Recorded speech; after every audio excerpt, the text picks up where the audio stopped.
بسم اللہ الرحمن الرحیم۔ السلام علیکم۔ آج کل بہت سے علماء کی ویڈیوز سوشل میڈیا پر گردش کر رہی ہیں، جن میں کچھ روایات بیان کر کے یہ بتایا جا رہا ہے کہ اسٹرابری کھانا حرام ہے کیونکہ یہ جہنم کا پھل ہے۔ اسٹرابری جہنمیوں کی خوراک ہوگی، جسے قرآن میں زقوم کہا گیا ہے۔ موسمی کھٹا میٹھا پھل اسٹرابری ہر عمر کے افراد کی پسند ہے۔ اسٹرابری بناوٹ میں نہایت خوبصورت اور کھانے میں لذت اور فراحت بخش پھل ہے، جسے انسانی مجموعی صحت کی ضمانت بھی قرار دیا جاتا ہے۔ اسٹرابری کی 600 سے زائد اقسام پاکستان سمیت دنیا بھر میں پائی جاتی ہیں۔ مارکیٹ میں بآسانی دستیاب اسٹرابری سے بننے والی آئس کریم، جیم، فلودہ، میٹھی غذا کے ملک شیک، سلاد اور دیگر پکوان نہایت شوق سے کھائے جاتے ہیں۔ ایک طبی تحقیق کے مطابق اسٹرابری کا روزانہ استعمال انسان کی قوت مدافعت کو بڑھانے اور صحت مند رکھنے میں اہم کردار ادا کرتا ہے۔ لیکن دوسری طرف آج کل بہت سی ویڈیوز گردش میں ہیں جن میں اسٹرابری کو جہنمیوں کی خوراک زقوم قرار دیا جا رہا ہے۔ آئیے پہلے تو جانتے ہیں کہ زقوم کیا ہے، جسے قرآن نے جہنمیوں کی خوراک بتایا ہے۔ ناظرین گرامی، قرآن مجید میں زقوم کو 3 مرتبہ ذکر ہوا ہے، جبکہ ایک بار اسے شجر ملعونہ کہا گیا ہے۔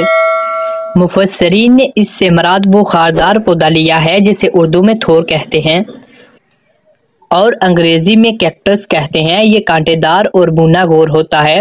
توڑنے پر اس سے دودھ کی طرح کارس نکلتا ہے، جو اگر جسم کو لگ جائے تو ورم ہو جاتا ہے۔ قرآن و حدیث میں زقوم کا خاکہ اس انداز سے پیش کیا گیا ہے: بے شک کانٹے دار پھل کا درخت برے نافرمانوں کا کھانا ہوگا، پگھلے ہوئے تانبے کی طرح وہ پیٹوں میں کھولے گا، کھولتے ہوئے پانی کی جوش کی مانند۔ حضرت عبداللہ بن عباس رضی اللہ تعالی عنہ سے روایت ہے کہ رسول کریم صلی اللہ علیہ وآلہ وسلم نے یہ آیت پڑھی۔ ترجمہ: اے ایمان والو، اللہ سے ڈرا کرو جیسے اس سے ڈرنے کا حق ہے، اور تمہاری موت صرف اسی حال پر آئے کہ تم مسلمان ہو۔ رسول کریم صلی اللہ علیہ وآلہ وسلم نے فرمایا، اگر زقوم کا ایک قطرہ بھی دنیا میں گر پڑے تو دنیا والوں کے لیے ان کی زندگی برباد کر دے، تو ان لوگوں کا کیا حال ہوگا جن کا یہی کھانا ہے۔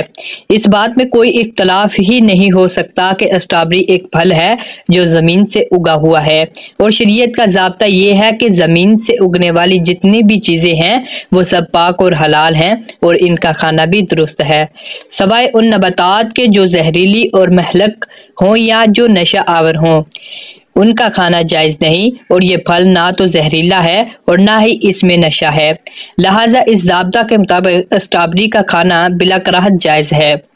اب رہا یہ سوال کہ کیا اسٹرابری جہنم کا پھل ہے یا جہنمی زقوم سے مشابہت رکھتا ہے، تو معلوم ہونا چاہیے کہ اسٹرابری کا جہنم کا پھل ہونا یا جہنمی پھل سے مشابہت رکھنا کسی بھی شرعی لغوی دلیل سے ثابت نہیں ہے۔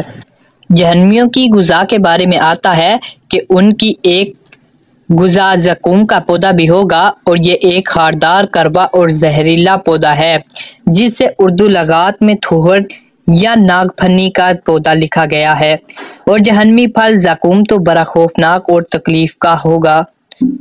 جبکہ اسٹرابری، جسے عربی میں فرولہ کہتے ہیں، ایک خوش نما اور خوش ذائقہ پھل ہے جو دنیا کے ہر خطے میں کھایا جاتا ہے۔ اسٹرابری کو زقوم قرار دینا شریعت، لغت اور عرف کے لحاظ سے غلط ہے۔ اسٹرابری کا کھانا بلا کراہت جائز ہے۔ خلاصہ یہ کہ اسٹرابری ایک خوش رنگ، خوبصورت اور خوش ذائقہ پھل ہے جس کا جہنمی پھل زقوم سے کوئی جوڑ نہیں ہے۔ دونوں نام، صورت، ذائقہ میں بالکل مختلف اور الگ الگ ہیں، لہٰذا اس کا اور اس کے فلیور والی اشیاء مثلاً بسکٹ، کیک وغیرہ کا کھانا بلا کراہت اور بلا تردد درست ہے۔ اگر آپ اسٹرابری کو پسند نہیں کرتے تو آپ یقیناً غلطی پر ہیں، کیونکہ آپ اس کے حیران کن فوائد سے آگاہ نہیں ہیں۔